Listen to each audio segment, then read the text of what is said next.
Hello மக்களே, welcome back to joyful SSR channel. இன்றைக்கி நம்ம என்ன பார்க்க போகிறோம்னா, டேஸ்டியான முட்டாட குழம்பு எப்படி செய்யணும் பார்க்க போகிறோம். இதுக்கு என்னென்ன இன்க்ரீடியன்ஸ் தேவை, எப்படி செய்யுது அதெல்லாம் பார்க்க போகிறோம். அம்மா செய்ய போகிறாங்க. சரி வாங்க வீடியோக்குள்ளே போகலாம். ஹலோ மக்களே, இன்றைக்கி நம்ம முட்டை அடை குழம்பு தான் பார்க்க போகிறோம். வாங்க பார்க்கலாம். அதுக்கு 100 கிராம் துவரம்பருப்பு போட்டுக்கிறேன். 50 கிராம் அடுத்தது கடலைப்பருப்பு போட்டுக்கிறேன். இப்போ ரெண்டையும் நம்ம ஒரு 2 டைம்ஸ் கழுவிட்டு ஒரு 1.5 மணி நேரம் நம்ம ஊற வச்சுக்கணும். 1.5 மணி நேரம் ஊறினதுக்கப்புறம் நம்ம மிக்ஸி ஜாரில் நம்ம மாற்றிக்கணும் அரைக்கிறதுக்கு. இப்போ ஒரு 3 பல் சின்ன சின்னதாக இஞ்சி கட் பண்ணி போட்டுக்கிறேன். பூண்டும் ஒரு 3 பூண்டு சின்ன சின்னதாக கட் பண்ணி போட்டுக்கிறேன். 2 காஞ்ச மிளகாய் போட்டுக்கிறேன். தேவைக்கேற்ப கல் உப்பு போட்டுக்கிறேன். ரொம்ப தண்ணி சேர்த்துடக்கூடாது இது அரைக்கிறதுக்கு. உங்களுக்கு இந்த பக்குவத்தில் இருக்கணும் மாவு, அந்த அரைக்கிறது அடை மாவு. இப்போ 2.5 ஸ்பூன் எண்ணெய் ஊற்றிக்கிட்டு 1 ஸ்பூன் சோம்பு, ஒரு 6-7 சின்ன வெங்காயம் நான் போட்டுக்கிறேன். சின்ன சின்னதாக கட் பண்ணிவிட்டு, சின்ன வெங்காயம் போட்டால் தான் டேஸ்டியாக இருக்கும். இப்போ பச்சை மிளகாய் 2 போட்டுக்கிறேன். கருவேப்பிலை போட்டுக்கிறேன்.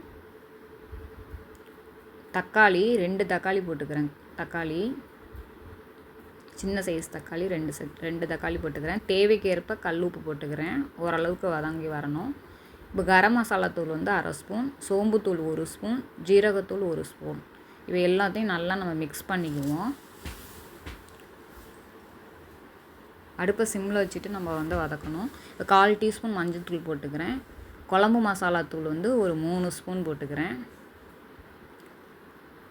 1.5 ஸ்பூன் மிளகாய்த்தூள்.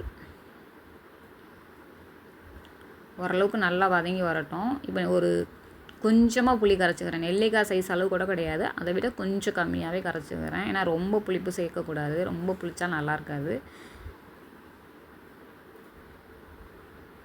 நம்ம தக்காளியே கொஞ்சம் கூடுதலாக தான் ஆட் பண்ணியிருக்கோம், அதனால் புளி கம்மியாக போட்டால் போதும். இப்போ இந்த மாவில் நம்ம நாட்டுக்கோழி முட்டை தான் எடுத்திருக்கேன். 3 முட்டை உடச்சி ஊற்றிக்கிறேன்.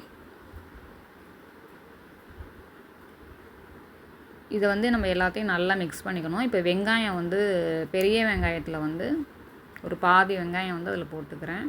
மிளகுத்தூள் போட்டுக்கிறேன். ஒரு 1/2 ஸ்பூன் மிளகுத்தூள் போட்டுக்கிட்டால் போதும். நல்லா மிக்ஸ் பண்ணிக்குவோம்.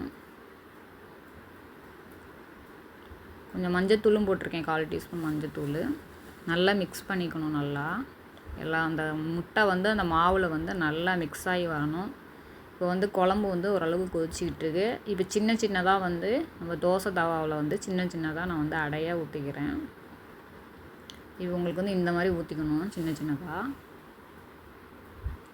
இது இந்த முட்டை அடை குழம்பெல்லாம் பார்த்திங்கன்னா அந்த காலத்தில் இப்போ வீட்டுக்கெல்லாம் கெஸ்ட்டு வர்றாங்க அப்படின்னா, அப்போல்லாம் உங்களுக்கு முட்டை இப்போ ஒரு 6-7 பேர் வர்றாங்க அப்படின்னா 6-7 பேருக்கும் 7 முட்டையெல்லாம் கொடுக்க முடியாது. அப்போ உள்ள ஒரு கஷ்டமாக மிடில் கிளாஸ் ஃபேமிலி அந்த மாதிரினா இப்போ ஜாயின்ட் ஃபேமிலியாக இருந்தாலும் இப்போ 7 பேருங்கிற இடத்துல 3 முட்டையை வச்சு இப்போ இந்த மாதிரி சமைச்சிக்கிடுவாங்க. இப்போ தேங்காய் ஒரு 2 பத்தை தேங்காய் அரைச்சி ஊற்றிக்கிறேன்.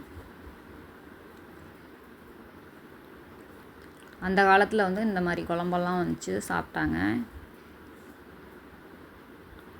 ஒரு மட்டன் குழம்பு மாதிரி இருக்கும், நல்லா டேஸ்ட்டாக. இப்போ நல்லா குழம்பு கொதிச்சிட்ருக்கு. இப்போ நம்மளுக்கு அடை ரெடி ஆகிடுச்சு. முட்டை அடை சூப்பராக ரெடி ஆகிடுச்சு பாருங்கள். இப்போ இதை நம்ம நல்லா கொதிச்சு வரும்போது ஒன்று ஒன்றா நம்ம போட்டுற வேண்டியது தான்.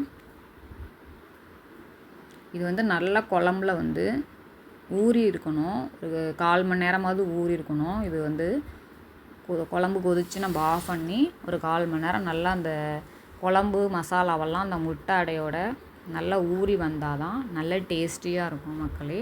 இப்போ உங்களுக்கு இந்த மாதிரி வரணும்.